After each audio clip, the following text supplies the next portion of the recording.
we in Navicon believe that everything revolves around building excellence. And one of the things that we wanted to create was a home in a place that had architectural and cultural significance. And for us, Coral Gables meant a true history of Miami, where architecture has always played an important role. And when we thought about, building excellence, and when we think about like a product that we want to launch and develop, we thought that a great partner for this project would be you. Because one of the things that we truly admire about KODA, and I mean it from the bottom of my heart, is that you are capable of taking the context that we have in mind and then add your added value in terms of taking the concept and evolve it with your own style of architecture.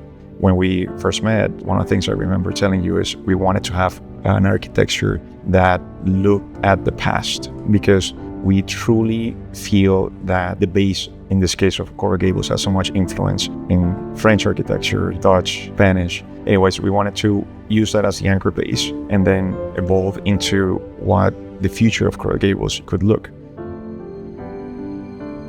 I think it's really special when you're approached, because obviously we've worked together on custom homes and private clients, and so we had that relationship. But when you approached us with a desire to do a home like this, but also from a place of meaning and purpose, that was really special and really inspiring. When you're working in a place like Coral Gables, I went to the University of Miami, that's where I started architecture school, so I was familiar with the romantic quality of the place and the neighborhood, but never really understood where all that came from. And so it was important for us to create architecture that's moving that city, that place forward, but also meaningful and respectful of the past and sits well into its context. And so we learned a lot about Coral Gables. I think your initial interpretation is that it's a Spanish Mediterranean neighborhood, and there certainly is a lot of that style, but that was important.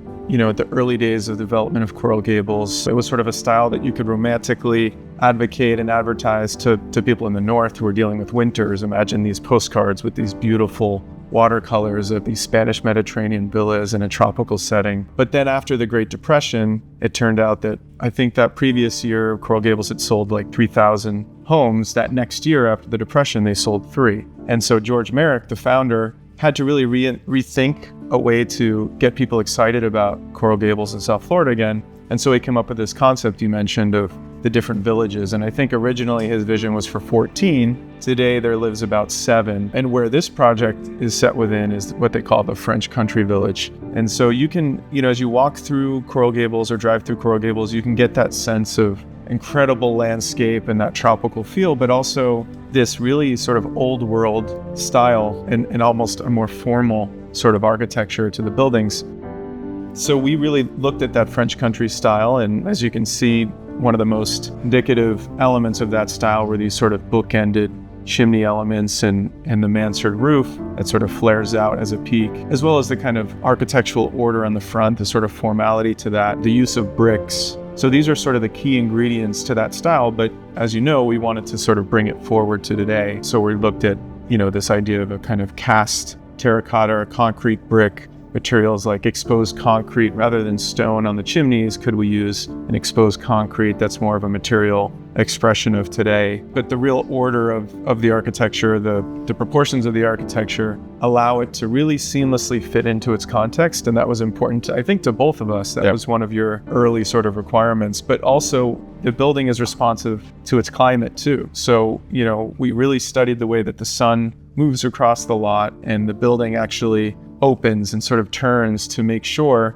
that the pool gets the most amount of sun throughout the day. Another request from you guys. So I remember that we had a lot of interaction with how to position the buildings and do the sun studies, which I thought that from your end was incredible, that we got to see like the different hours in the winters and the autumn, Totally. And I think one of the things that we appreciate working with you guys is that, your typical developer, that client that we would have, they really care about square footage, bedroom, program, how do we maximize? But I think you guys, a lot of your comments were really focused on the experience. Correct. And that really aligned with how we like to think about architecture. Like, yes, it has to have the amount of bedrooms. Obviously, it has to have a functional kitchen and open living spaces, but it also needs to be connected with the garden, and it needs to create a certain type of experience that's memorable as you walk through it. And as the builder, we're excited about, your commitment to quality and building excellence that we've experienced with you, obviously on the private side, but now entering into that through this development I think it really makes for the perfect product, really, because you're aligned with vision and story and narrative, but also on quality. Correct. And the craft of building it. So it's going to be a really special one. I appreciate the fact that when we told you, and it's nostalgic architecture, we wanted to create some romanticism because we feel that a house itself for the future buyer needed to speak a little bit of memories, number one, but also when you look at it, the materials and the shape of the house, it needed to be a little bit of like future forward.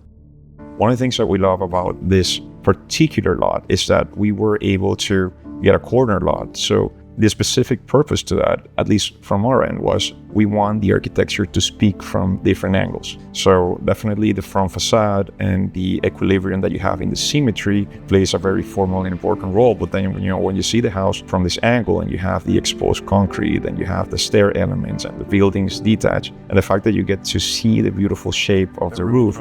Exactly. So we said, well, this is the perfect, design, because you're going to appreciate it and you're going to have different moments from different angles. So to us, the selection of the lot was also key to the success of the architecture that you have. Yeah, you have designed for us. It's always challenging on these corner lots because now you have two conditions, two frontages you have to address. And this building really takes on two personalities that are related, but serve two different functions. So yeah, we're super excited about, the next steps for this and can't wait to see it built. In architecture, so often you kind of think of it as when you're designing it, most people want it to really stand out. But I think what this building does is you might drive by it and maybe it doesn't jump out at you. Correct. But when you take a stop to notice it, you really appreciate the details and the quality of the design and the craftsmanship of the build. And I think that's really what makes this special and meaningful. I truly believe in quiet luxury. Yes.